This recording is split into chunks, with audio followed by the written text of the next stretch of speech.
Bien agradecer la presencia yo aquí de Anabel Cruz, de la directora del Instituto de Comunicación y Desarrollo, que me acompaña hoy en la mesa. Y por supuesto a las autoridades, Mariano, el director de OCI, Claudia, todos los demás que están hoy aquí. No me quiero olvidar de nadie, pero espero que todos y todas se den por saludados. Déjenme también que les dé la bienvenida a este lugar, al Centro de Formación, a la Oficina de la Cooperación Española en Montevideo, que además de ser una joya arquitectónica, como todos pueden observar, es un espacio clave. Es un espacio clave en la generación de conocimiento, en la generación de innovación, en la promoción del diálogo, en el fortalecimiento de las capacidades y, por supuesto, en el fortalecimiento de la democracia en América Latina. Esta casa es un laboratorio de ideas y también es un laboratorio de experiencias. ¿Y por qué enfatizo esto? Bueno, pues porque estamos hoy aquí precisamente para hablar del poder ciudadano y de cómo el poder ciudadano, ahora Anabel creo que nos dará una información mucho más profunda sobre este asunto, y de las amenazas que se ciernen sobre la democracia. Yo creo que todos tenemos claros que la democracia está amenazada hoy en día. Y espacios como este, donde se promueve la innovación, el conocimiento, donde se permite el intercambio de ideas, fortalecen no solamente la innovación y el conocimiento, sino fortalecen nuestras democracias. Existe, lamentablemente, un auge de los modelos autocráticos, un auge de los modelos dictatoriales. Eh, Así que, efectivamente, como hoy dice aquí el informe, el poder ciudadano está bajo ataque. Así que yo creo que este acto es interesante precisamente para saber los desafíos a los que nos enfrentamos, saber cuáles son los principales desafíos a la democracia que enfrenta América Latina y con esas herramientas, pues tratar de construir una defensa de la democracia que no es otra cosa que la defensa de la libertad.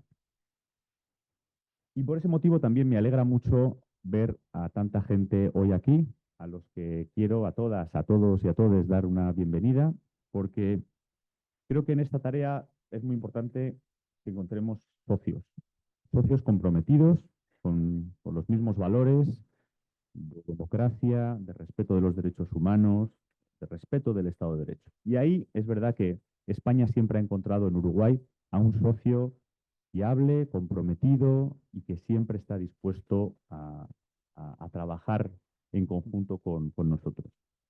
Me van a permitir unas pequeñas palabras en relación a un evento que ha sucedido hace relativamente poco y que algo tiene que ver con esto también. Y es la reciente conclusión de las negociaciones entre la Unión Europea y Mercosur. No he tenido la oportunidad todavía de hablar en público de esto, pero vamos, de hablar en público desde la conclusión del acuerdo. Antes he hablado muchas veces y en muchos foros sobre este tema, ¿no? Pero siempre y en todas mis intervenciones públicas he reiterado una idea, y es que este acuerdo no es solamente un acuerdo económico y comercial, que lo es un acuerdo que va muchísimo más allá. Es un acuerdo de naturaleza política.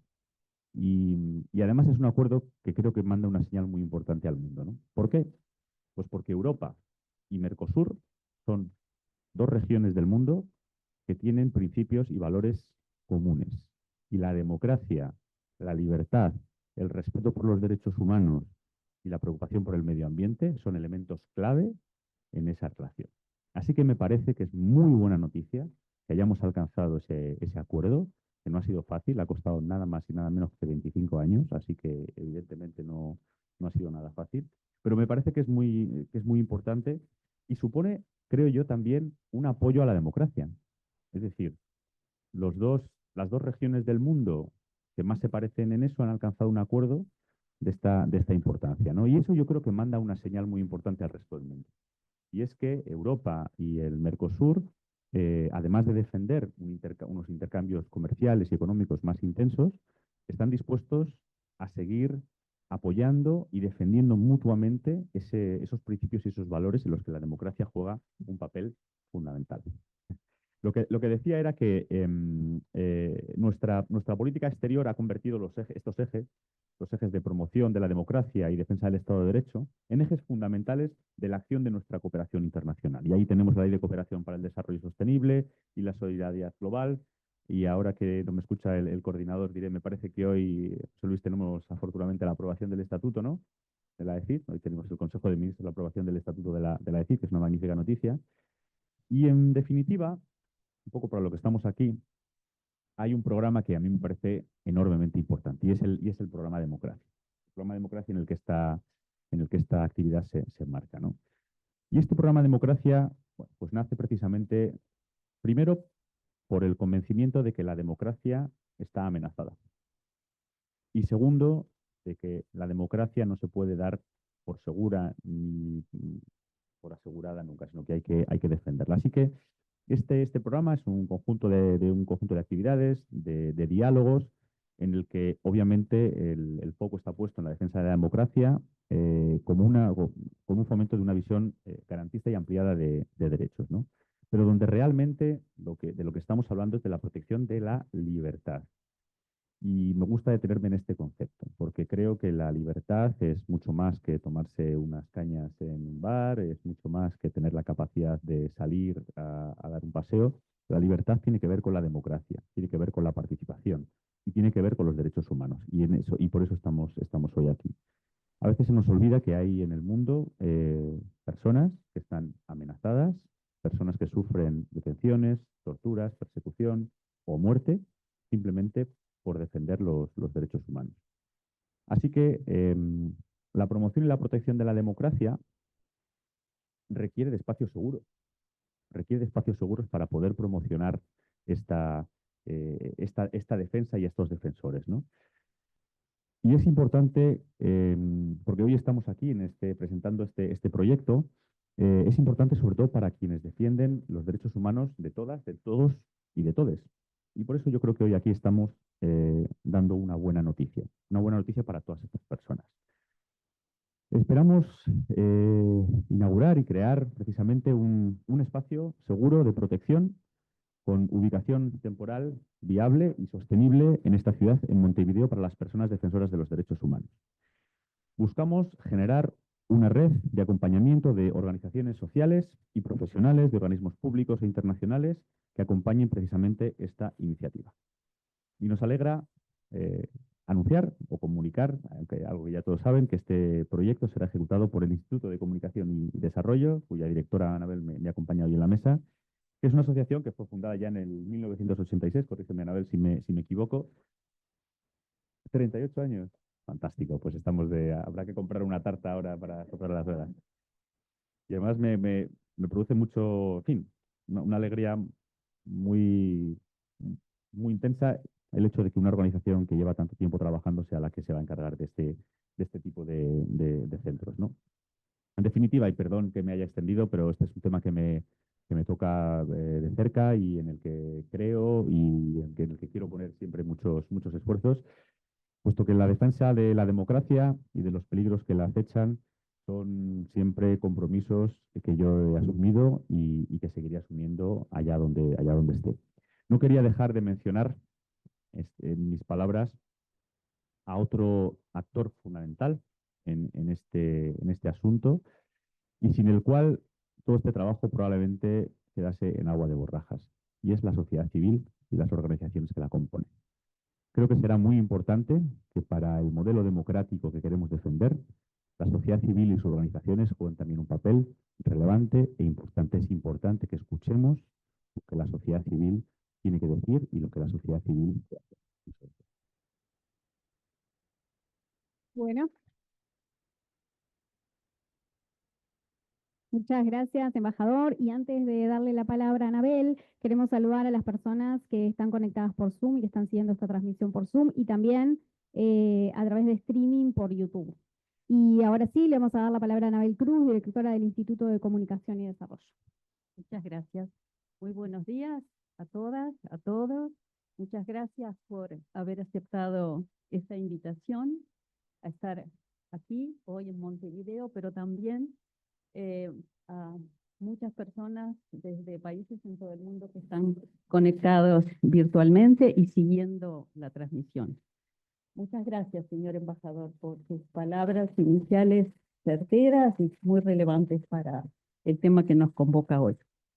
Desde ICD, nuestro agradecimiento muy grande a la Agencia Española de Cooperación Internacional y al Centro de Formación por recibirnos hoy en su casa, y a decir muy especialmente por la confianza que deposita en ICD al apoyar nuestra iniciativa Montevideo, Ciudad Segura para Personas Defensoras en Riesgo de América del Sur.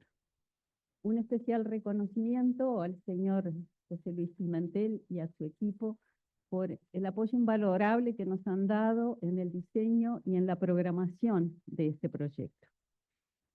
Para el Instituto de Comunicación y Desarrollo, este es sin lugar a dudas, un nuevo desafío. Después de casi 4 décadas, 38 años hoy, de trabajo nacional, regional, global, en la promoción de la participación ciudadana, en la defensa de los derechos humanos y del espacio cívico, hoy asumimos una nueva y desafiante responsabilidad que se vincula sin lugar a dudas con nuestra misión, pero que no vamos a hacer solos. Un poco, ¿cómo y por qué surge este proyecto de Montevideo Ciudad Segura para personas defensoras en riesgo? En primer lugar, ante la comprobación del creciente deterioro del espacio cívico en nuestra región, lo cual exige respuestas y respuestas de todos los sectores. En nuestra región, las personas defensoras de derechos humanos se enfrentan a diario a persecuciones, amenazas, hostigamiento y al peligro constante de sufrir violencia por el solo hecho de desarrollar su trabajo. Quienes se dedican, por ejemplo, a la defensa de los derechos civiles, de los derechos de las mujeres, de los derechos ambientales, de los derechos de las comunidades LGBTI+, a la lucha contra la corrupción o al trabajo periodístico y de defensa de la libertad de expresión e información, se encuentran en situaciones de especial vulnerabilidad. En los últimos años, en nuestra región, todos sabemos y hemos sido testigos de sucesos realmente preocupantes que subrayan la urgencia de tomar medidas y de abordar la protección de las personas defensoras de derechos humanos de una forma integral.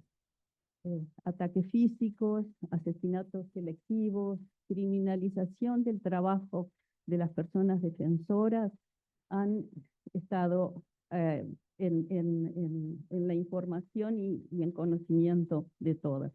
Mis colegas de Cívicus y de ICD después van a presentar un panorama de la situación del espacio cívico a nivel global y también para las Américas, y comprobando que la persecución, asesinato a personas defensoras y ataques a periodistas han sido, en este último año, 2 de las violaciones fundamentales a las libertades cívicas en las Américas. Ayer, 9 de diciembre, se conmemoró el Día Internacional de las Personas Defensoras de Derechos Humanos.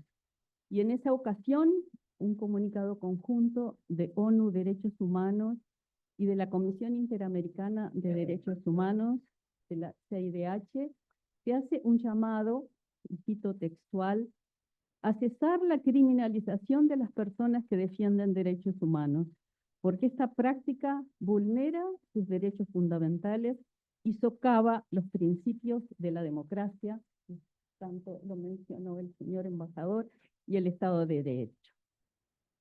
Por otro lado, además de esta lectura, digamos, del contexto, esta iniciativa de ICD surge como producto de una atenta escucha y un proceso profundo de consultas en nuestra región y a nivel global. Protect Defenders, el mecanismo de la Unión Europea para protección de personas defensoras, nos alentó en nuestra exploración desde el inicio. Y hemos prestado especial atención a escuchar la voz de actores relevantes en los países de la región y en Uruguay, incluyendo las voces de las organizaciones de la sociedad civil, organismos de protección, instituciones gubernamentales y agencias internacionales e intergubernamentales.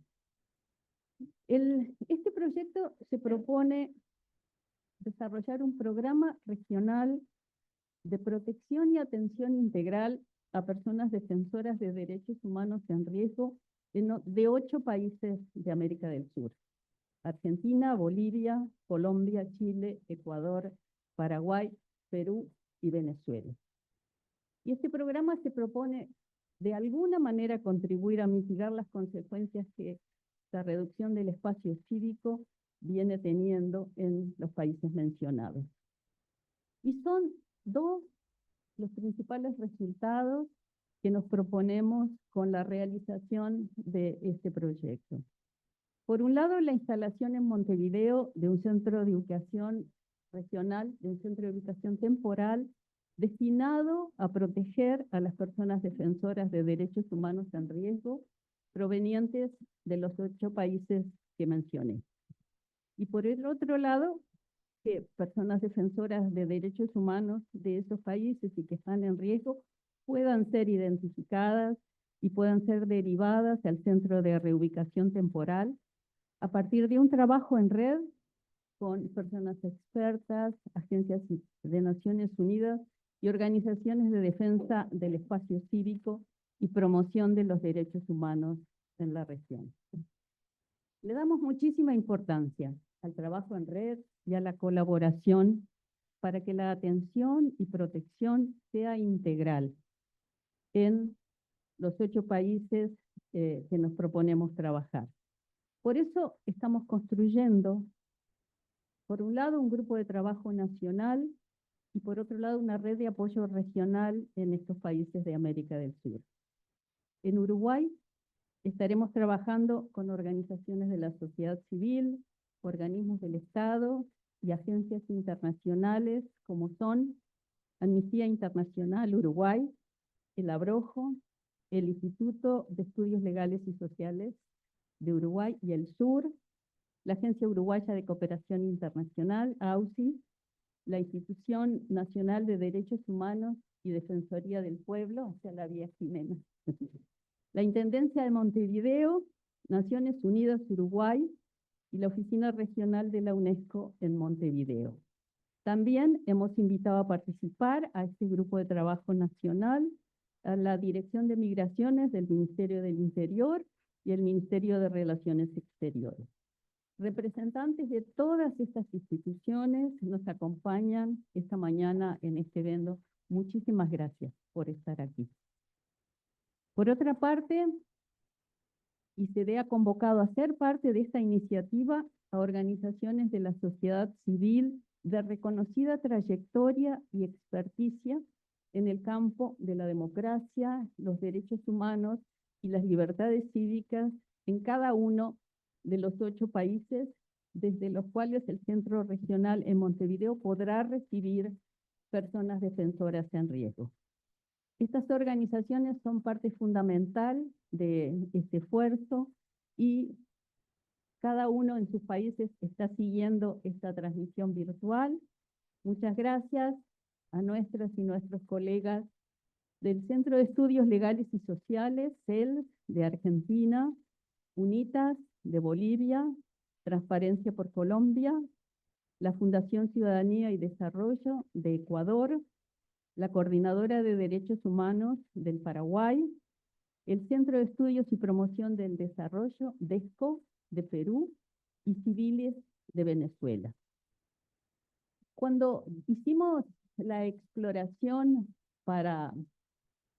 que dio inicio o fundamentación a este proyecto, todos los organismos públicos, organizaciones internacionales, organizaciones de la sociedad civil consultadas en la región y acá en Uruguay, estuvieron de acuerdo en que Uruguay es un país adecuado para instalar un centro de protección y reubicación temporal, ya que además de reunir las condiciones políticas, sociales y legales, ha demostrado tener una voluntad muy fuerte de desarrollar acciones orientadas a acoger y a proteger personas en situación de vulnerabilidad de sus derechos de nuestra región. Tenemos entonces, como país, una responsabilidad inmensa. ¿Y cuáles son las actividades que estaremos desarrollando los próximos años en el marco de esta iniciativa? Este programa recibirá de forma temporal en Montevideo a personas defensoras en riesgo de América del Sur, las que durante su estadía en Uruguay tendrán la oportunidad de fortalecerse en sus capacidades, recibir atención integral de salud, capacitarse en temáticas de interés que posibiliten continuar con su importante labor y poder relacionarse con organizaciones pares. Con periodos de permanencia de 3 meses y la posibilidad de extensión a 6 meses, es lo que está programado. Si su contexto nacional no le permite el regreso, se espera que el programa se constituya también como un espacio seguro para las personas defensoras de sus contextos de riesgo, con el objetivo de generar tiempo y espacio para su propio cuidado personal. En el próximo semestre, en el primer semestre del 2025, se realizará la primera experiencia piloto en la cual se recibirán personas defensoras por un periodo de 2 meses, y en el correr de los próximos 18 meses se espera recibir por lo menos 12 personas de los 8 países de América del Sur. Esta implementación escalonada va a posibilitar aprendizajes y la incorporación de ajustes si así el programa lo necesita. Esta iniciativa ha despertado muchísimo interés y aprobación de distintas instituciones acá en Uruguay, en la región y a nivel global, por su oportunidad y por su relevancia.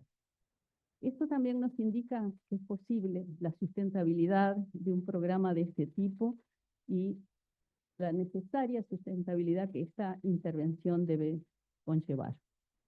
Esperamos trabajar intensamente y comprometidamente con todas y con todos ustedes en su implementación. Muchísimas gracias.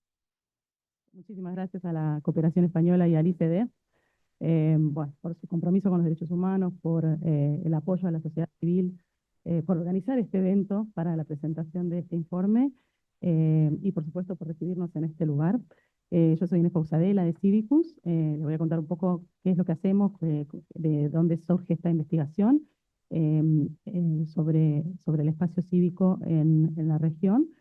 Civicus es una plataforma global, una red de organizaciones de la sociedad civil y de activistas de la sociedad civil de todo el mundo. Actualmente tenemos unos 15.000 miembros entre organizaciones y personas individuales. Nuestra misión es promover la participación ciudadana, apoyar a la sociedad civil y proteger el espacio para la sociedad civil, el espacio cívico. Lo hacemos a través de acciones de incidencia, de campañas y de investigación. La investigación es muy importante porque es lo que alimenta nuestras acciones de incidencia y nuestras campañas, y hacemos investigación a grandes rasgos en dos grandes temas. Tenemos 2 grandes líneas de investigación que son bien diferentes, pero muy complementarias.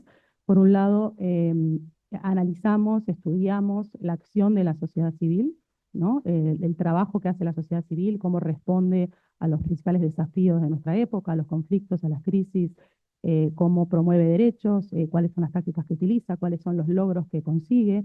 Esto es algo muy importante, sobre todo en un momento en el que la sociedad civil es puesta en cuestión permanentemente, ¿no es cierto? No solamente es objeto de ataque, sino también es deslegitimada continuamente. La sociedad civil necesita una narrativa positiva sobre su trabajo para poder justificar su propia existencia, que se ve obligada a hacer permanentemente, y nosotros producimos esa narrativa sobre la acción de la sociedad civil. En esta narrativa, la sociedad civil es un actor, ¿no? Es el sujeto activo.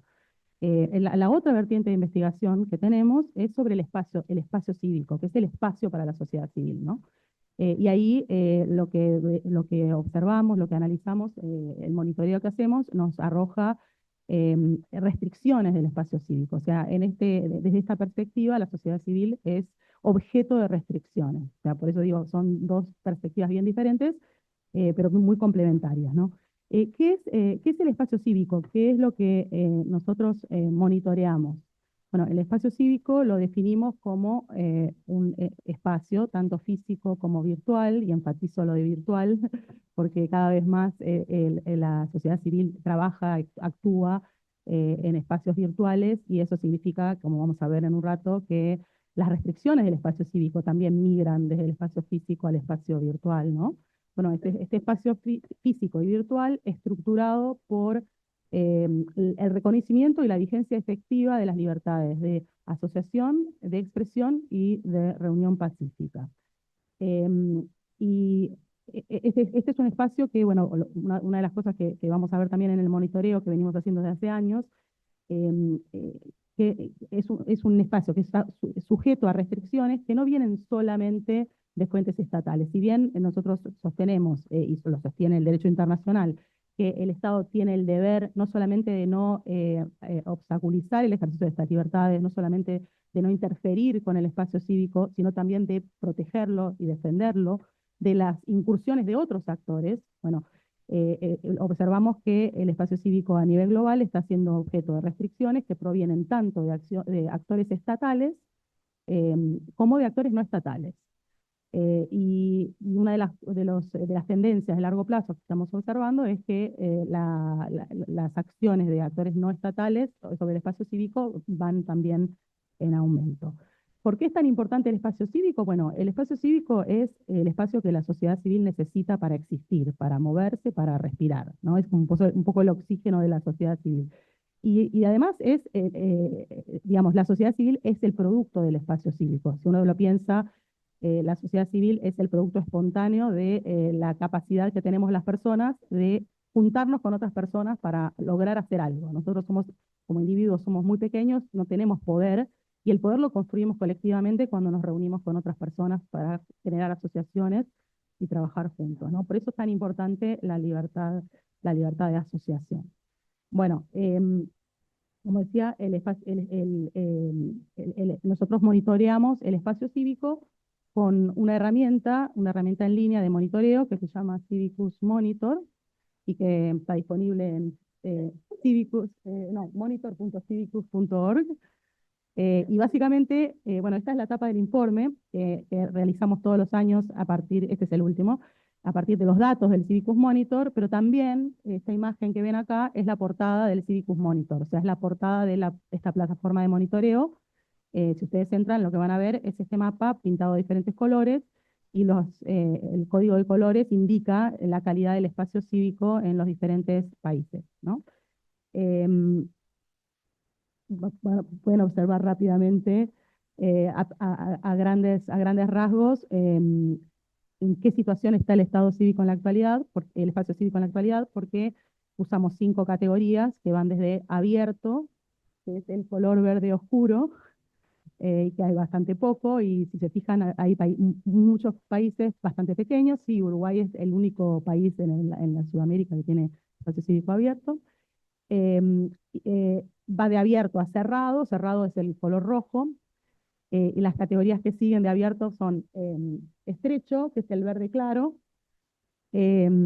obstruido, que es el amarillo, represivo, que es el naranja, y luego cerrado, ¿no? Si uno piensa el espacio cívico como dividido en 5 segmentos, ¿no? Y piensa, detrás de estos colores hay números, ¿no? Hay una medición, bueno, de 100 números, cada uno de estos colores ocupa 20 números, y lo que pasa cuando los países cambian de categoría es que obviamente se deslizaron a partir de la acumulación o la resta de puntos, se deslizaron de una categoría a otra categoría. Ahora, ¿cómo hacemos estas mediciones del espacio cívico? Bueno, primero que nada, este trabajo requiere de una cantidad enorme de información y de un monitoreo permanente, ¿no? Entonces, esto lo hacemos en alianza con una veintena de organizaciones generalmente de alcance subregional, que cubren una cantidad de países en contacto con sus propias redes de actores locales, relevan violaciones de estas tres libertades a partir de un larguísimo cuestionario muy específico que verifica si han ocurrido o no han ocurrido cada una de las posibles violaciones del espacio cívico que tenemos catalogadas como ya sea violaciones de la libertad de asociación, violaciones de la libertad de expresión o violaciones de la libertad de reunión pacífica, ¿no? Entonces, esto es un producto de la cooperación de un montón de organizaciones en todo el mundo y, de hecho, el ICD lidera la organización subregional, Analía Betoni nos va a contar, para el monitoreo del Cono Sur. Entonces, esto en relación con cómo se recogen los datos de los que ustedes van a escuchar ahora cuando presentemos el monitoreo de este año. Ahora, ¿cómo se calculan las calificaciones, ¿no? Esto es una pregunta que generalmente nos hacen, por eso nosotros nos adelantamos para explicarlo en este momento. No es, no es que hay algún grupo de personas omniscientes que se juntan a decidir, si dada una determinada situación un país merece estar en una categoría u otra, sino que en realidad esto es un índice compuesto, que tiene una serie de puntajes de base a los que se le van agregando o restando puntos en función del monitoreo permanente que hacen nuestros aliados de investigación, estas organizaciones que nos van reportando desde todo el mundo. Entonces, esto, decía, es un índice compuesto porque reúne una serie de indicadores para cada una de estas tres libertades. Entonces, por ejemplo, para el puntaje de base, utilizamos un indicador de BIDEM, del índice de democracia de BIDEM, para la libertad de reunión. Utilizamos un indicador de Reporteros Sin Fronteras para libertad de expresión y uno de los indicadores de Freedom House, el índice de libertad en el mundo, para libertad de asociación, ¿no? Esto se complementa con reportes que vienen de otras fuentes, de organizaciones locales, regionales e internacionales, también por investigaciones que hace Cívicus sobre el espacio cívico. Eso nos da un puntaje al que después se le van haciendo ajustes periódicos a partir de estos reportes que vamos recibiendo. Y eso hace que, bueno, en determinados momentos, cuando un país se le resta una cantidad de puntos, o a veces se le suma cierta cantidad de puntos, sube o baja de categoría. Así que lo que quiero decir con esto es que las categorías se calculan, los puntajes se calculan, y las categorías surgen de los puntajes. Las categorías no se deciden, nadie decide las categorías, ¿sí? Bueno, antes de llegar al 2024, les voy a contar simplemente que a partir de este trabajo de monitoreo que venimos haciendo hace 5 o 6 años, desde 2017, no son 5 o 6 años, son como 7 años, ¿no? Bueno, lo que observamos es un deterioro a largo plazo del espacio cívico, ¿no? Nosotros todos los años calculamos, por un lado, la cantidad de países en cada categoría, y vamos encontrando que cada vez más son los países que están en las categorías más restrictivas, o sea, juntamos a los países de las 3 categorías más restrictivas, que son obstruido, represivo y cerrado, y son cada vez más los países en esas categorías. Pero también observamos, y es más impresionante cuando se observa también la cantidad de población, la cantidad de personas en el mundo que viven en países con estas categorías, ¿no? Porque si bien observamos avances y retrocesos, ¿no? Esto es importante decirlo, no solamente vemos, este es un proceso que en términos generales es un proceso de regresión, pero en esa ola grande de regresión hay procesos positivos de avances y también retrocesos, ¿no?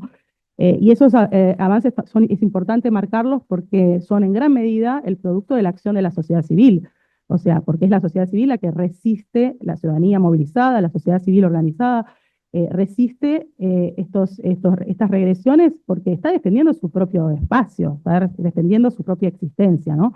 Es decir, que observamos avances y retrocesos, pero el saldo neto es de retrocesos.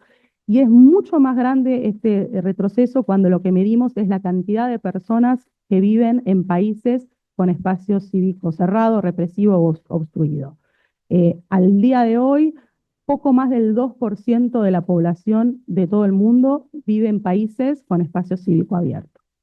Y lo último que quiero decir es que puede parecer un poco engañoso también cuando uno piensa en términos de países, ¿no? Porque el espacio cívico es un espacio desigual, la geografía es muy desigual. Nosotros calculamos estos puntajes a nivel nacional para cada país, pero todos sabemos que los territorios son muy desiguales, que hay muchos países y cuando más grandes y más federales y más diversos son, más comunes que haya lugares donde aunque, por ejemplo, el país sea una democracia formalmente a nivel nacional, hay bolsones de autoritarismo subnacional, hay espacios donde es mucho más peligroso ser persona defensora de derechos humanos.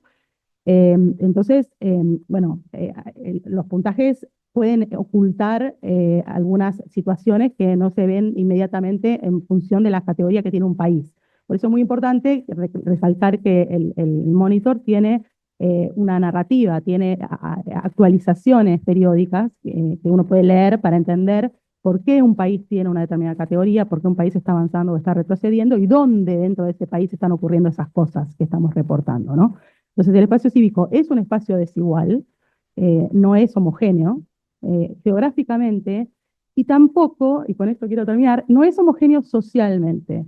Quiero decir que cuando se habla, y se ha hablado mucho en los últimos años de que el espacio cívico se estaba encogiendo, ¿no? Y se usó mucho esta expresión, nosotros al final decidimos, bueno, dejar de usar esa expresión porque era engañosa, porque parecía que estábamos diciendo que el espacio cívico se estaba reduciendo para todo el mundo y para todo el mundo por igual.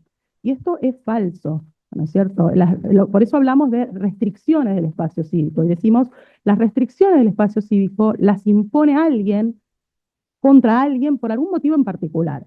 Entonces, y ahí es donde se juntan mucho las dos vertientes de investigación que hacemos, porque encontramos que justamente son aquellos grupos, aquellas colectividades que están desafiando a actores poderosos, que están movilizándose para exigir rendición de cuentas, para luchar contra la corrupción, para controlar los excesos del poder, para reclamar derechos. Son esos mismos grupos que nosotros documentamos en nuestra investigación sobre el estado de la sociedad civil, son esos mismos grupos los que enfrentan mayores restricciones.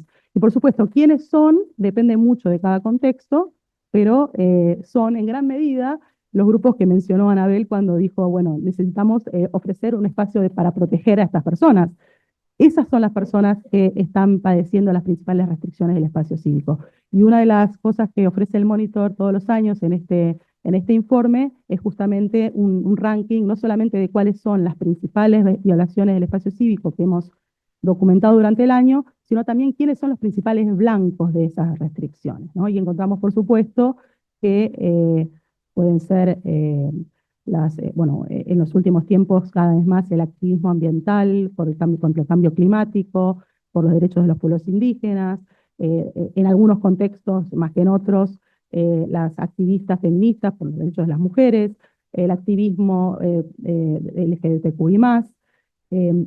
Esto varía mucho, ¿no? Pero podemos identificar en cada contexto en función de quiénes son los que están más, haciendo más ruido, generando más molestias a los actores poderosos en ese contexto local, quiénes son los actores más perseguidos. Bueno, ahora vamos a escuchar a Julieta, que nos va a contar un poco las tendencias globales del monitoreo de este año. Muchas gracias.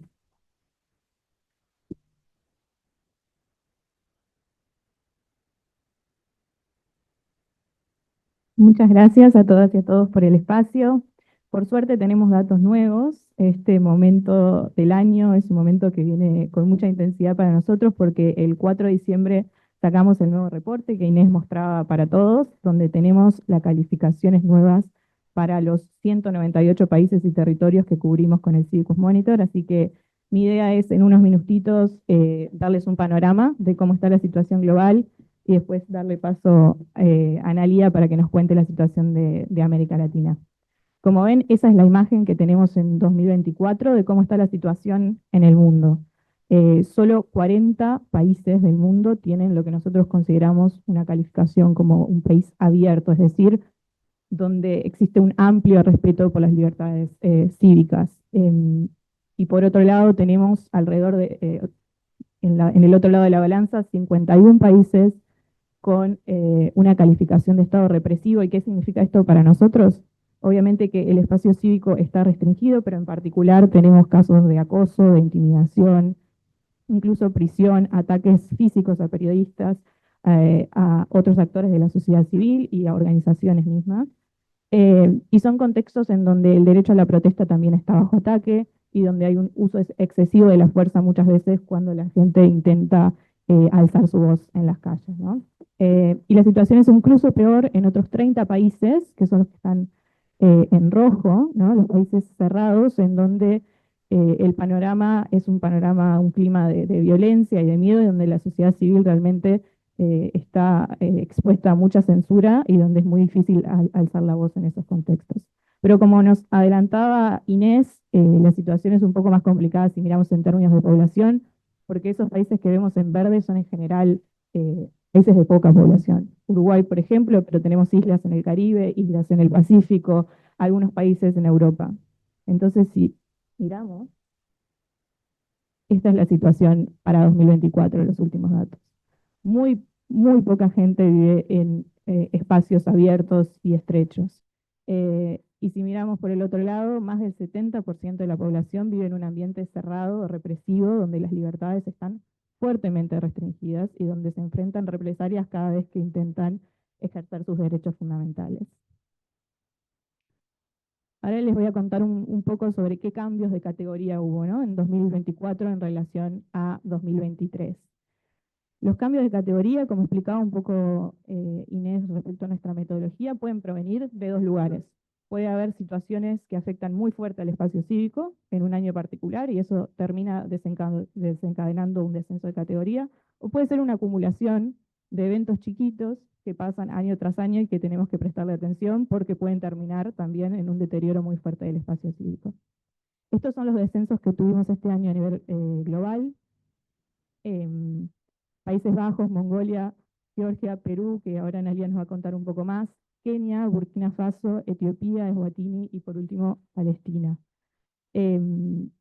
Algunos comentarios de tal vez los que pueden llamar más la atención, pero si consultan el informe van a poder encontrar una explicación para estos cambios y estos descensos. Países Bajos, ¿no? Pasar de espacio cívico abierto a estrecho. No fue de todo una sorpresa para nosotros, la verdad. Hace varios años que venimos viendo un crecimiento en las restricciones a las protestas de activistas climáticos en particular. Este año se sumaron las restricciones a las protestas en solidaridad con Palestina. Y todo eso derivó en que hoy en día tengamos una calificación para Países Bajos que es estrecha y no abierta. Solo un dato para poner un número atrás de esto que les decía. Más de 9.000 personas fueron detenidas durante los cortes de autopistas a finales de 2023 en Países Bajos, solamente por cortar las autopistas en el marco de una protesta pacífica. Entonces, para que tengamos idea de los números que estamos manejando, incluso en países con democracias estables y con espacios relativamente abiertos. Otro caso muy diferente, por ejemplo, es el de Kenia, que pasa de obstruido a represivo. En este caso, más bien por un evento particular, que fueron las protestas que tuvieron lugar empezaron en junio y en julio, pero siguen todavía, en el marco de la presentación de la nueva ley de presupuesto, que involucraba un aumento de los impuestos y aumento del costo de vida para las personas que allí viven. Las personas salieron a la calle en protesta de estos cambios en la legislación. Y como respuesta, el gobierno usó excesivamente la fuerza en múltiples ocasiones y al menos 60 manifestantes desarmados murieron durante las protestas y la policía ha detenido a más de 1.000 personas en el contexto de esto. Y esto es algo que sigue sucediendo, pero bueno, y esta investigación que hacemos en Cívicos es una de las formas que tenemos de demostrarlo, algo que por supuesto la prensa también ya muestra. También tenemos, por ejemplo, el caso de Burkina Faso, que de vuelta no fue algo particular que vimos este año, pero hubo un golpe militar en el año 2022 y desde entonces vemos que año tras año hay restricciones en lo que tiene que ver con las posibilidades que tienen los ciudadanos de expresarse. Se han cerrado casi a este punto casi la totalidad de los medios de prensa, no hay casi libertad de expresión, y también se han establecido decretos para poder tomar por la fuerza a personas defensoras, también a periodistas y sobre todo a críticos y opositores, y esa es la razón por la que tenemos el descenso de Burkina Faso. Y por último, Palestina, ¿no? El 2024 para la región de Medio Oriente en general ha sido un escenario con una escalada de las violaciones al espacio cívico en general y en particular en Palestina. Ahora Palestina está en la categoría de cerrado, que es la peor categoría que en lo que refiere al espacio cívico, y un fuerte retroceso de las libertades cívicas. Un número de periodistas sin precedentes ha sido asesinado este año y esa es básicamente la principal razón detrás de esto. Según las fuentes de las Naciones Unidas, es el conflicto de la historia moderna que ha registrado más asesinatos a periodistas y los datos más recientes que tenemos, que es a noviembre de este año, indican que al menos 183 periodistas palestinos han sido asesinados dentro del territorio de Palestina ocupado. Pero tenemos algunas buenas noticias, como decía Inés, que también vale la pena reconocer, después de todo lo que dije. En Eslovenia, en Japón, en Jamaica, en Trinidad y Tobago, en Botsuana, Polonia, Liberia, Fiji y Bangladesh, tenemos algunas buenas noticias. Y buenas noticias en términos de ascenso de categoría. Vale la pena recalcar que incluso en los contextos más cerrados tenemos historias positivas de la sociedad civil logrando cosas, que igual se animan, salen y tienen éxito en sus demandas. Pero bueno, en términos de categoría, esto es lo que vemos este año. Tal vez resaltar el caso de Bangladesh como un ascenso de categoría. El año pasado lo habíamos bajado a la peor categoría en el medio de las protestas con fuertes restricciones que había habido en el país. Ahora hay como una luz de esperanza que nos lleva de vuelta a represivo, pero esto no indica que no hay que seguir prestando atención a lo que está sucediendo ahí.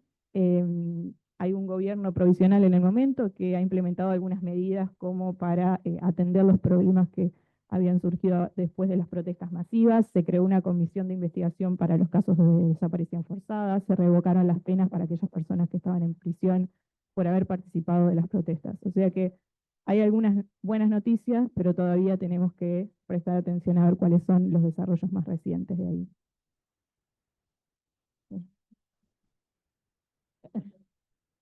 Exacto, sí.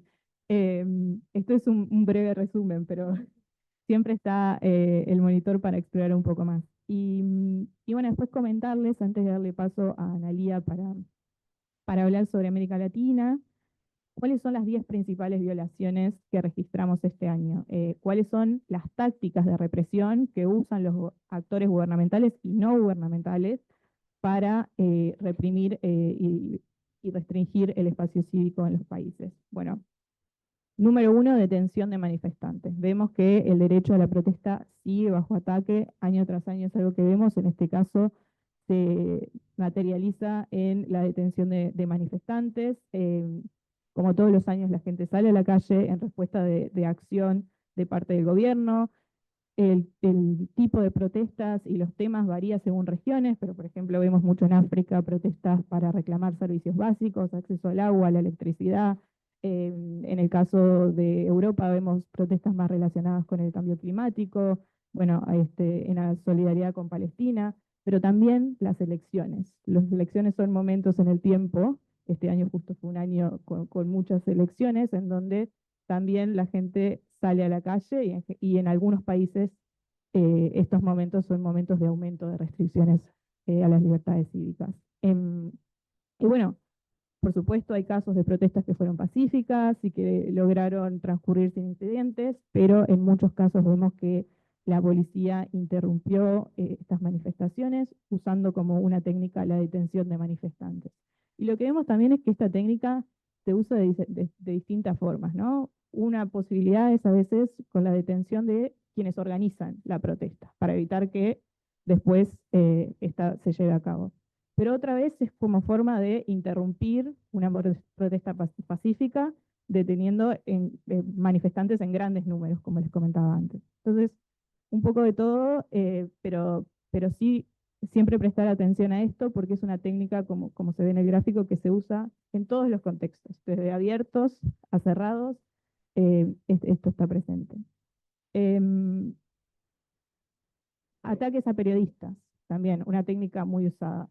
En este caso hablamos de ataques físicos a periodistas, que en al menos 49 países del mundo logramos documentarlos, pero esto viene de la mano de otros tipos de ataques a la libertad de expresión de los periodistas, como por ejemplo intimidación, amenazas, no solo directas hacia ellos, sino hacia sus familias, ¿no? También en muchos casos, detenciones arbitrarias de periodistas, y todo esto en general los vemos contra aquellos periodistas que están o cubriendo eventos, ya sean protestas, por ejemplo, o eventos de importancia para el país, o en aquellos que en su labor informativa lo que están trabajando son temas de corrupción o están exponiendo casos complicados en los gobiernos, en los países donde trabajan.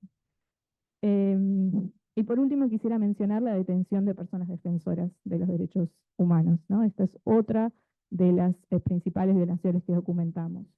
Y acá de vuelta, tenemos una diversidad muy amplia de temas en los que trabajan las personas defensoras que son detenidas por simplemente hacer su trabajo. Pero en particular vemos que sindicalistas, personas que defienden los derechos laborales, las mujeres, ¿no? Defensoras de derechos humanos y en particular quienes trabajan con derechos reproductivos, son muchas veces el blanco de estas restricciones. Y en particular en Latinoamérica, activistas indígenas, defensores de la tierra, son víctimas de detenciones arbitrarias y otro tipo de violaciones.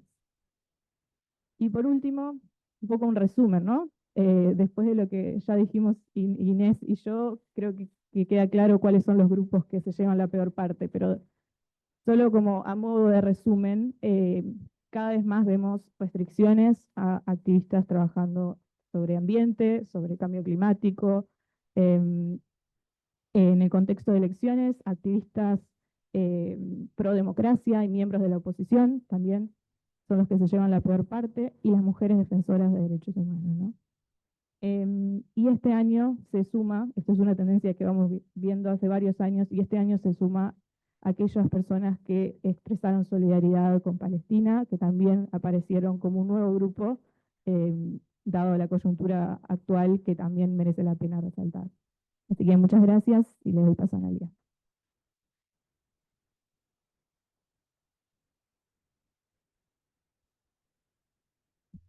Muchas gracias, mis compañeras de mesa. Mi nombre es Analia Betoni, soy del Instituto de Comunicación y Desarrollo. Como dijo Inés, nosotros en el marco de la iniciativa regional Rendir Cuentas, tenemos a cargo el monitoreo de 9 países de América Latina, en concreto de América Latina y el Caribe, en el Civicus Monitor, y empezamos a trabajar desde que se inició en el 2017. Ha sido un trabajo, es un trabajo arduo el monitoreo, pero bueno, es parte de este trabajo regional que realizamos desde ICD, que es el contacto con las organizaciones de la región, en base al cual podemos ir alimentando estas informaciones que volcamos después en el monitor. Como ustedes ven ahí este es el mapa de las Américas, como ya mencionó Inés, tenemos 10 países que tienen la categoría de abierto, pero a simple vista vemos solo 2, Canadá y Uruguay, porque los demás son islitas muy pequeñas, entonces no se ven casi en el mapa, pero ahí están. Y es una buena noticia saber que hay 2 que este año han ascendido, digamos, en la calificación. Sin embargo, Perú lamentablemente bajó en este año, ¿no? Esto lo bueno es que, como comentaron ellas, una vez al año se reevalúa cada país, y a veces tiene que ver con cuestiones más de largo plazo.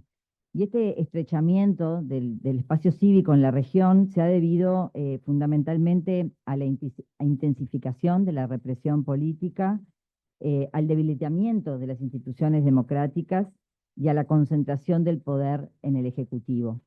Y hay ejemplos muy claros, como es el caso de Nicaragua y de Venezuela, que pasaron bastante recientemente a ser países considerados con espacio cívico cerrado. En el caso de de Nicaragua, hasta agosto del 2020, hasta agosto de este año, del 2024, se habían cerrado o disuelto más de 5.664 organizaciones de la sociedad civil. Se aplican leyes muy restrictivas para lo que tiene que ver con la libertad de asociación, que como decía Inés, es fundamental para que las personas puedan juntarse y trabajar por lo que les interese. Y eso está muy limitado en el caso de Nicaragua, además de otras cuestiones de hostigamiento, amenazas, etc. En el caso de Venezuela, también, que es un caso bastante conocido, las detenciones arbitrarias, las desapariciones forzadas, la represión de manifestantes, que se quedó muy claro luego de las elecciones de este año, además de legislaciones también que se están queriendo, que se han introducido y otras que se están queriendo introducir, la legislación de fiscalización de las organizaciones de la sociedad civil, que también es un control muy fuerte, con un discurso de que quieren que las organizaciones sean más transparentes y rindan cuentas. En realidad lo que quieren es que las organizaciones dejen de funcionar. Y también hay un proyecto de ley antifascista que también podría traer consecuencias muy graves pero ya no puede cambiar de categoría porque ya está en la peor. Así que, pero bueno, se puede ahondar, porque como dijo Inés, dentro de cada categoría hay puntajes, hay 20, y uno puede estar más para un lado que para el otro. Puede estar, ahí está, puede estar que desee. También El Salvador es un caso donde hay un prolongado debilitamiento de la situación del Estado, del espacio cívico, por un prolongado estado de excepción, en aras de la seguridad ciudadana, ¿no?, del combate al crimen organizado. Se han restringido las libertades de las personas, con medidas restrictivas muy fuertes a las libertades cívicas fundamentales. El caso de Perú es un caso que ha tenido un descenso en la calificación por años de una erosión progresiva de las libertades cívicas. Hay un entorno hostil para el trabajo de la sociedad civil, con una escalada de violencia, acoso, agresiones, amenazas, que son por agentes estatales, pero también por grupos de extrema derecha. Hay una violencia omnipresente en las zonas, por ejemplo, afectadas por la deforestación, por la minería ilegal, por el narcotráfico. Hay líderes indígenas y personas defensoras del medio ambiente que enfrentan riesgos diariamente, y han habido varios asesinatos en este año, en el correr de este año. Los periodistas enfrentan también acoso judicial, hay campañas de difamación, agresiones físicas, todo en un marco de impunidad generalizada. Y eso es lo más grave, digamos, no hay un Estado garante de los derechos de estas personas, entonces toda esta situación queda plasmada en ese marco de impunidad, donde pareciera que no hay posibilidades de que se haga justicia en algunas situaciones. Entonces, de las violaciones que mencionó Julieta en todo el mundo, en América Latina, estas son las 5 más importantes, ¿no? Son los ataques a los periodistas como número 1, los asesinatos de personas defensoras de derechos humanos 2, la detención de los manifestantes, la disolución de las manifestaciones y la amenaza a los periodistas. Sistemáticamente, todos estos años que hemos trabajado en el Monitor, los ataques a los periodistas siempre ha estado entre las 5 violaciones de las libertades civiles en las Américas, entre las 5 más importantes. Esto ha sido sistemático y se ha documentado en 14 países, los ataques y las amenazas también en otro tanto. O sea que es una situación realmente difícil. Los periodistas son atacados de diversas maneras. Por ejemplo, pueden ser atacados durante las manifestaciones, como cuando hay protestas, a pesar de estar debidamente identificados, ¿no? Como periodistas son atacados. Esto ha pasado en Argentina, en Bolivia, en Haití, en México, en Perú, en Estados Unidos, en Venezuela, a modo de ejemplo. Y después hay otras situaciones también, como es el caso de Ecuador. Ecuador ha tenido un nivel, una escalada de violencia muy importante en los últimos años. Y en este año hubo pandillas armadas, irrumpieron en TC Televisión, en un canal de televisión, amenazaron a los trabajadores con armas, hubo disparos, eso todo se transmitió en vivo a todo el país, de una situación de violencia muy, muy, muy fuerte que pasó en Ecuador. En el caso de Haití, en febrero, al menos 5 periodistas fueron heridos durante las manifestaciones que hubo contra el gobierno, pero según asociaciones de periodistas o asociaciones de los medios de comunicación, dicen que ese número en realidad fueron 11 las personas que fueron heridas, no siendo la única amenaza que enfrentan los periodistas, sino que también es muy usual el tema de los secuestros de periodistas en Haití. O sea que, como verán, el panorama para todos los que trabajan en comunicación no es fácil en la región. En varios países corren riesgo de ser asesinados. Colombia, en Guyana, en Honduras y en México se identifican asesinatos, siendo México el país más mortífero para periodistas en la región, ¿muy bien? Y en el mundo, está bien. En julio, 2 periodistas fueron asesinados en 2 días. En octubre, 2 periodistas fueron asesinados en 24 horas en México. Toda esta información la pueden ver en el índice, o sea, en el monitor, está detallado, con nombres de las personas. Digamos, cada situación tiene como un desarrollo, porque a veces lo que tienen el monitor, a diferencia de otros, es que presenta los casos, muestra la información, les pone cara, nombre, un poco el contexto. No es nada más que una escala donde muestra, sino que también muestra la realidad, digamos, lo que pasó en cada caso con esas personas. Lo mismo con las personas, con el segundo problema, que era las personas defensoras de derechos humanos que son asesinadas. En el último año, la región ha tenido el mayor número de asesinatos de personas defensoras del mundo, y los países más peligrosos para las personas defensoras en la región son Brasil, Colombia, Guatemala, Honduras, México y Perú. Los tengo que anotar porque son muchos y si no, me los olvido. Pero estos son los activistas, bueno, como ya dijeron, los activistas que defienden la paz, que defienden la justicia, que defienden el medio ambiente, fundamentalmente, como mencionaron, los pueblos indígenas, las personas que defienden las diversidades, son las más afectadas. Colombia sigue siendo el país donde la mayoría de los eventos que registramos de personas defensoras asesinadas han sido en Colombia. De enero a octubre de este año, la sociedad civil denunció 148 asesinatos de personas defensoras,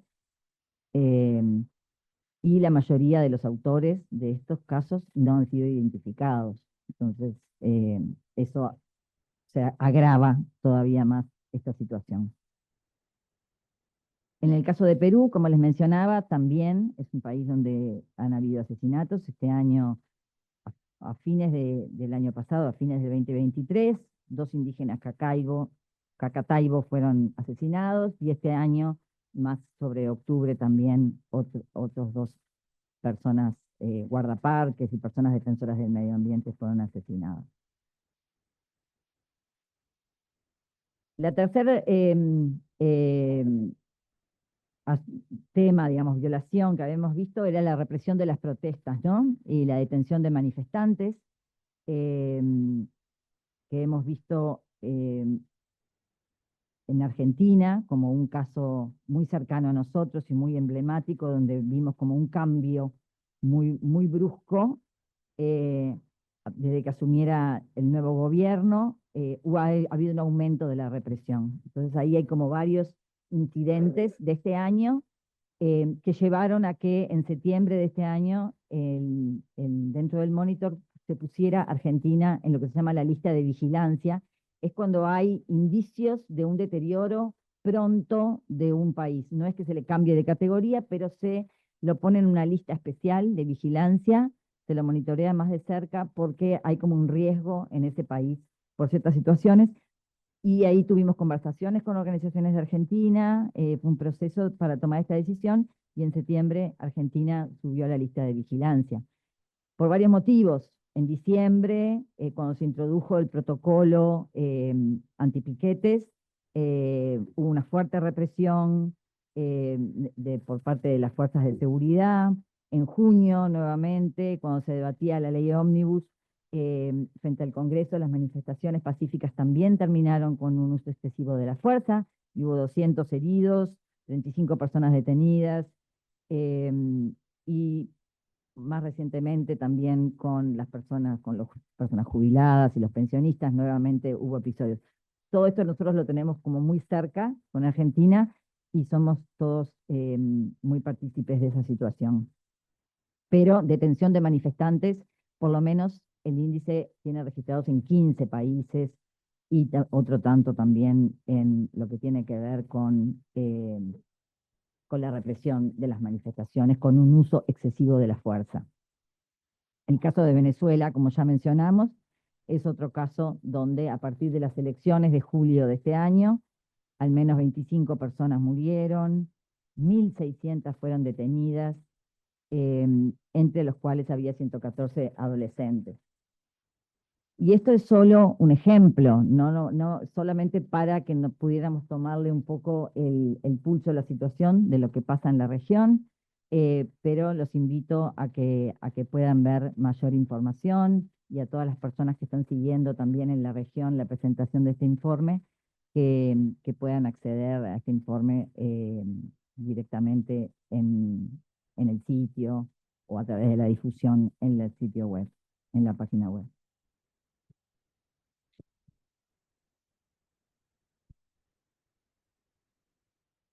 Ahora lo que les quería tener un espacio de intercambio, si querían hacer alguna consulta, si querían hacer algún comentario, alguna precisión, algún aporte, tanto en lo referido a la presentación del informe del Monitor como al proyecto que presentó Anabel. Son todos bienvenidos y bienvenidas.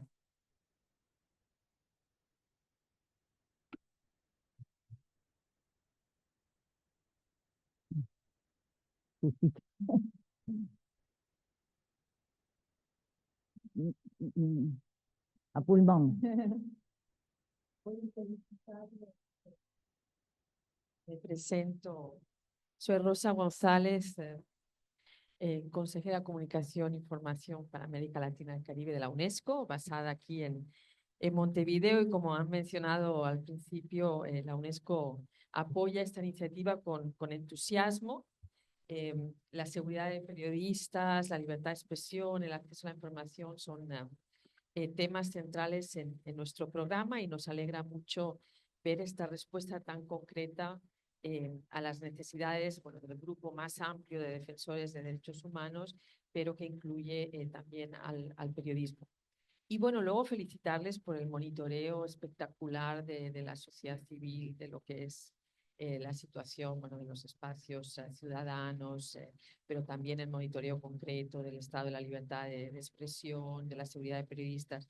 Realmente estos últimos años la sociedad civil ha hecho un salto espectacular, y el trabajo de monitoreo es realmente remarcable. Hay una capacidad que no había antes, y que nos ha permitido hilar muy fino, ¿no?, en lo que son las problemáticas, en lo que son los ataques. Bueno, en el caso que conocemos nosotros mejor, que es el de la seguridad de periodistas, conocer lo que desencadena esa violencia, ¿no?, dónde se inicia, cuáles son los actores, cuáles son las consecuencias, y luego cuáles son las respuestas del Estado, ¿no?, que lamentablemente sabemos que en muchos países son muy pocas. Sabemos también los altos índices de impunidad de los crímenes contra periodistas. La mayoría de los casos no se resuelven.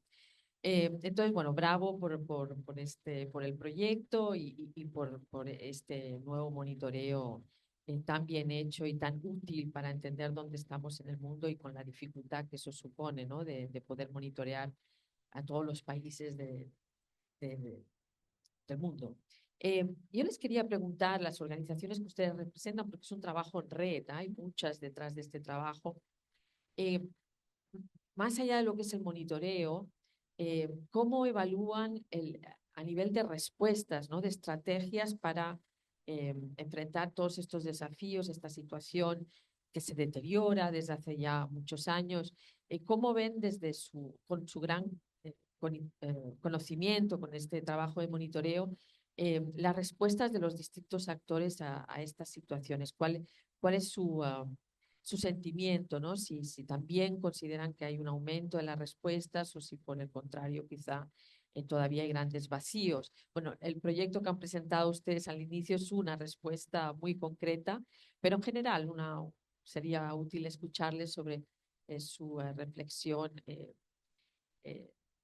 lo que es la movilización de los distintos actores para dar respuestas a estas situaciones, ya sea la sociedad civil, pero también organizaciones internacionales y todos aquellos que pueden proporcionar o que pueden ejecutar estrategias para encontrar quizá no soluciones, no sería ingenuo decir que vamos a poder solucionar los problemas de los países donde los espacios están completamente cerrados, pero sí ir aportando o ir abriendo caminos para que puedan ir saltando los países de un color a otro, ¿no? Gracias.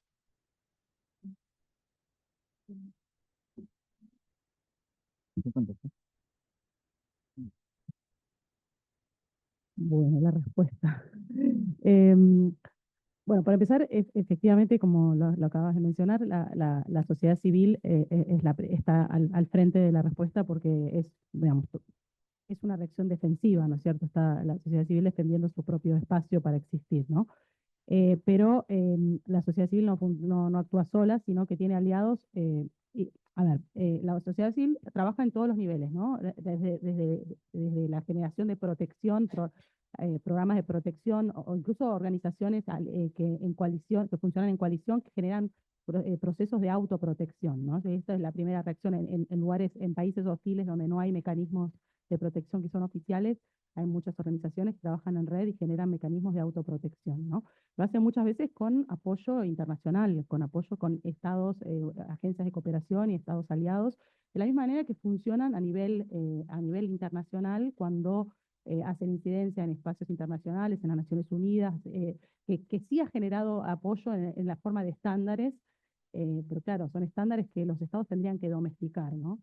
Entonces, la sociedad civil funciona en esos espacios siempre con apoyos, con aliados estatales, ¿no? Hay estados que son aliados de la sociedad civil. Ahora, esto hay que entenderlo en un proceso en el que nosotros también monitoreamos en la otra vertiente de investigación sobre el estado de la sociedad civil, es un contexto de regresión democrática. Entonces, esos estados aliados escasean cada vez más. No, cada vez quedan menos, o sea, hay estados comprometidos con los derechos humanos y con la sociedad civil, que apoyen a la sociedad civil. Bueno, ese es un problema, ¿no? Porque el proceso de regresión del espacio cívico no es que está ocurriendo, que es solo un proceso de regresión del espacio cívico. De hecho, lo vemos en casos muy emblemáticos en la región, donde el deterioro del espacio cívico, ¿no? La calificación de Nicaragua y de Venezuela como espacios cívicos cerrados, o sea, fue el resultado de un proceso de autocratización del régimen político. O sea, y eso es lo que estamos viendo a la par del deterioro del espacio cívico. Es decir, que hay respuestas, digamos, de múltiples actores, por supuesto que las hay, pero son cada vez menos los actores que están en condiciones de apoyar a la sociedad civil, ¿no? Y obviamente las demandas de apoyo son cada vez más grandes. Entonces, como decía, la sociedad civil funciona en espacios internacionales, se generan estándares internacionales de cómo tienen que ser, por ejemplo, las agencias de derechos humanos, las instituciones nacionales de derechos humanos. Y bueno, los países las tienen o no las tienen, pero a veces cuando las tienen no funcionan, la sociedad civil presiona para que funcione. Pero bueno, en algunos lugares la cadena se corta y resulta que esos espacios, esos mecanismos no existen a nivel nacional, ¿no? Entonces, por eso es que son tan valiosas estas iniciativas como la que está ahora liderando el ICD, con apoyo de la cooperación internacional, claramente, para apoyar a personas defensoras de estos países donde no existen estos mecanismos de protección y donde necesitan justamente salir del país bueno, para rearmarse, primero para sobrevivir, pero también para rearmarse y poder seguir haciendo su trabajo cuando regresen, ¿no? Yo una cosa que quería remarcar de esto que presentó recién Analía es que capaz que no nos damos cuenta de la anomalía que representan los datos para América Latina, ¿no? El hecho de que nosotros, vos acabas de presentar el top 5 de las restricciones del espacio cívico, y una de las más frecuentes es también la más grave. O sea, eso no es normal. O sea, no es lo que veíamos en nuestros monitoreos en otras partes del mundo ni en otros momentos, ¿no? O sea, que el asesinato de personas defensoras esté entre las principales restricciones de espacio cívico en América Latina es gravísimo. Y eso es lo que está, justamente es un llamado a este tipo de iniciativas como la que está ahora liderando el ICD y que de las que se necesitan muchísimas más. O sea que cooperación hay, necesitan muchísimo más por las situaciones desesperadas.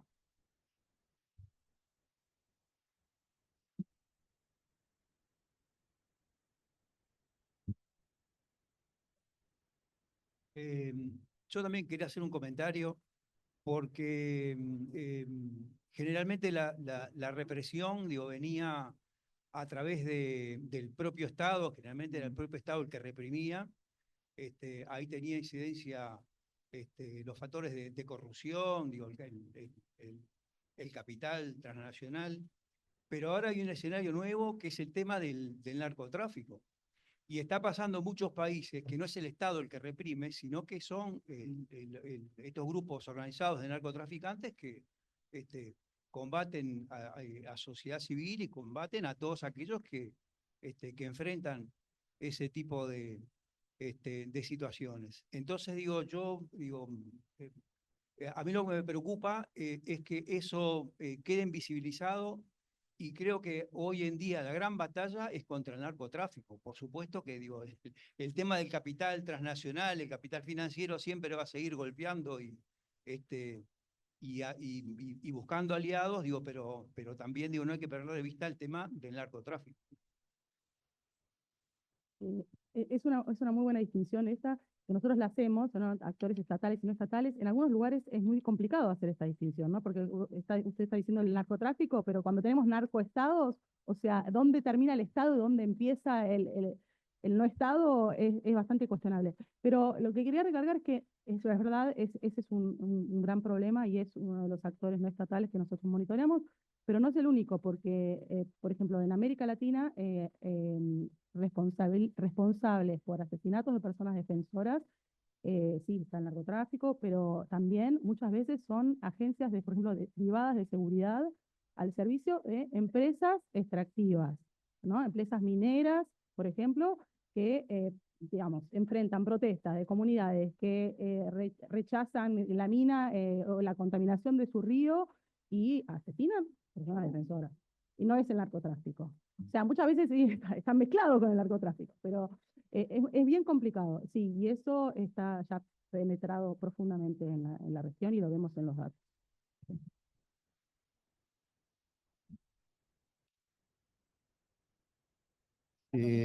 Más y después grabamos. Para ser muy, muy breve, soy Néstor Méndez de Amanecer en el Campo, acá Uruguay. Llegué tarde, pero alcancé el último pedacito que habló Anabel Cruz.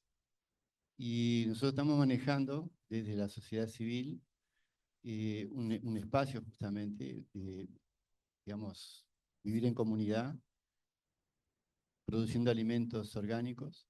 Y eso lo vamos a presentar ahora en Perú. Nosotros estamos para participar en enero del encuentro de ciudades intermedias. Y nosotros vamos, como sociedad civil, ya pedimos un espacio para integrar también los grupos. Y ese es el proyecto que queremos presentar, porque considero de que desde la sociedad civil podemos hacer para tratar de cambiar esos colores de los distintos países, y esa propuesta la vamos a hacer en el encuentro que hay en ciudades intermedias en Ecuador. Entonces quería saber si ustedes tienen algo en el monitoreo sobre el tema, digamos, cómo se asocia el sistema alimentario, la calidad alimentaria, con el índice, digamos, de vulnerabilidad de la sociedad civil. Si tienen monitoreo sobre el sistema alimentario de los países, que a mí me gustaría tenerlo para también presentarlo ahora en enero. Gracias. Muchas gracias. Al momento no tenemos investigaciones específicas que vinculen las dos cosas, pero como dijo el señor embajador al principio, esto es un laboratorio de ideas, así que bienvenidas las ideas que nos permitan vincular el trabajo de la sociedad civil para poder salir y cambiar los colores, como tú decías, en el mapa. Así que muchas gracias.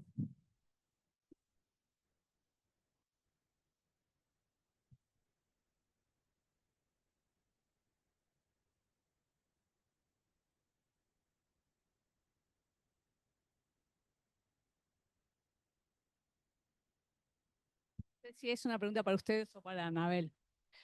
Mi nombre es Gabriela Viales, soy estudiante de maestría en Derecho Internacional Público de la UDELAR y estoy haciendo una tesis sobre los asentamientos de refugiados en Uruguay.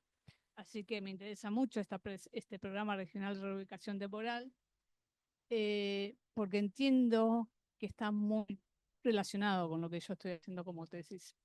Especialmente porque la duda que me queda es, hablamos de un programa que espera que las personas estén de entre 3 a 6 meses, ¿y luego qué? O sea, me imagino, o sea, entiendo la razón, vienen a como salir de esa situación de estrés, que están siendo perseguidos por lo que hacen y necesitan su atención médica, su atención quizás de salud mental, bajar un poquito. ¿Y después qué? ¿Volvemos al país? ¿Decidimos quedarnos acá? Y entonces, ¿qué solución podemos encontrar? Es la duda que tengo.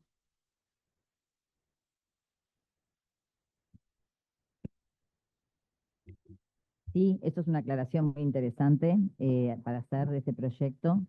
Justamente este proyecto lo que busca es darle una estadía temporal a la persona que tiene que salir un poco de ese contexto para sanar, para fortalecerse y para volver. Este proyecto no es para personas que buscan refugio. Una persona que busca un refugio, que busca salir de su país porque no puede realmente seguir ahí, no podría acogerse en este proyecto. Este proyecto es solo para las personas que pueden salir un tiempo y vuelven y retornan. Por eso es muy importante la selección, cuando hagamos la selección, porque las personas van a tener un plan de estadía y un plan de regreso. Si la persona dice, está pensando en no volver, bueno, hay que canalizarlo por otros mecanismos que el país también tiene, que recibe refugiados, que recibe asilantes, digamos, es otro el camino.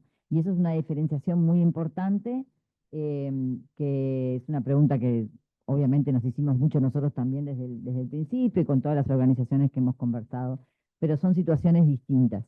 Por eso es muy importante el momento de la selección y por eso tenemos este trabajo en red. Sí, sí.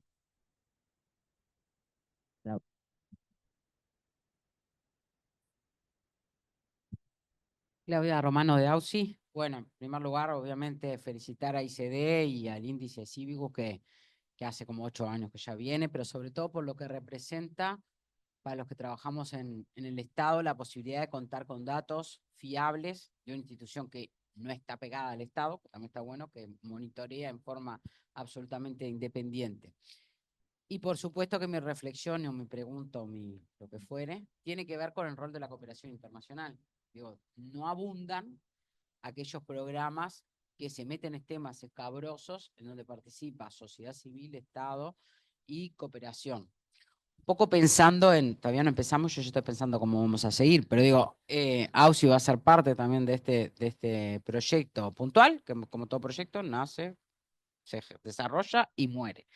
Entonces, una pregunta y también una sugerencia o algo que me hago es que poder intentar aprender, sabemos que son pocos casos, que no es la totalidad, pero que también en la línea de trabajo que se viene teniendo desde la cooperación de Uruguay tiene que ver con la posibilidad de trasladar esta práctica a otros países. Claro, cuando yo miro, vamos a trasladarlo a Perú, la gente verá, espantoso, porque vamos a trasladarlo a Colombia, mal, pero tampoco tiene índices. Pero ir pensando de alguna manera en esa lógica de que esta experiencia, si la vamos a sistematizar, si va a trabajar, cómo viene y cómo es la relación de estas otras instituciones que vienen trabajando ustedes con la cooperación internacional. Esa es la pregunta de los 8 países.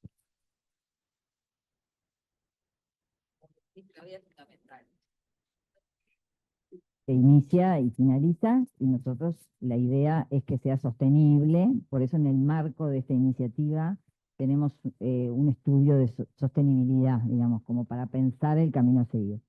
Yo siempre digo que ojalá no se necesite más este proyecto. Ojalá no sea necesario, pero viendo la situación, por lo menos por algunos años, lo vamos a necesitar.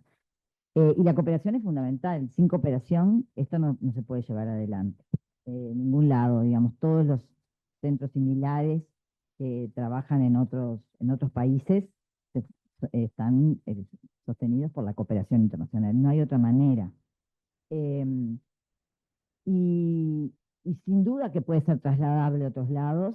Y así fue como llegaron a Uruguay. Nosotros fuimos invitados por Costa Rica, que funciona un centro de estas características para Centroamérica, y ellos visualizaban que Uruguay podría ser un enclave muy interesante para el resto de América del Sur, donde la mayoría de las personas tenían que irse a Europa, porque hay muchos centros en Europa, bueno, ahí mencionaron Países Bajos, Irlanda, etcétera.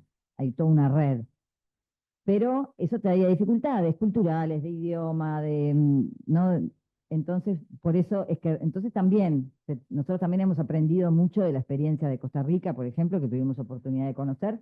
Entonces también hay como un traslado, digamos, de una experiencia. Y sí, me parece interesantísimo que después pudiera ser esto replicado en otros ámbitos.